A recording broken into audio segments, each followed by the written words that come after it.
मी आता स्टॉलवर आलेलो आहे, त्या स्टॉलवर ज्याचं आउटफिट मी घातलंय, जॅकेट तुम्ही बघताय आणि धोतीसुद्धा जी आहे ती कुलस्वामिनी पैठणी या ब्रँडची आहे.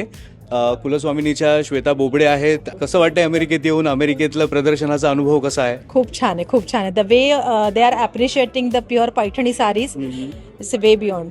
खूपच सुंदर. म्हणजे आपण म्हणतो प्युअर आणि हातमागावरची पैठणी, तर त्याला जे प्रोत्साहन इथं मिळतं आहे. They are giving the orders also की आम्हाला ह्या कलरमध्ये श्वेता ही पैठणी पाहिजे. आणि आपली जी पैठणीची खासियत आहे ती हीच आहे की we have 250 colour combinations in pure handloom Paithani. या डिझायनर सीमा देसाई आहेत. यापूर्वी सुद्धा तुम्ही अमेरिकेत प्रदर्शन केलेलं आहे. कुलस्वामिनी आणि श्वेता दे बिलीव्ह इन ट्रेडिशन प्लस मॉडर्निझम. आणि अमेरिकेसारखं त्याच्यासाठी मार्केट नाही आहे की आपण ट्रेडिशन राखूनही कसं नवीन आणि चांगल्या प्रकारचे इंडो वेस्टर्न कॉन्सेप्टकडे आणू शकतो. So as you can say we are wearing Paithani kaftans. We have shoes which is our latest collection.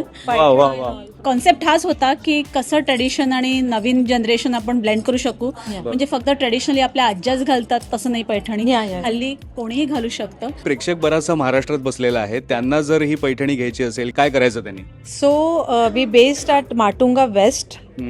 तिथे आपलं शोरूम आहे. You can contact us any time. We have page Kulswamini Paithani on Instagram also.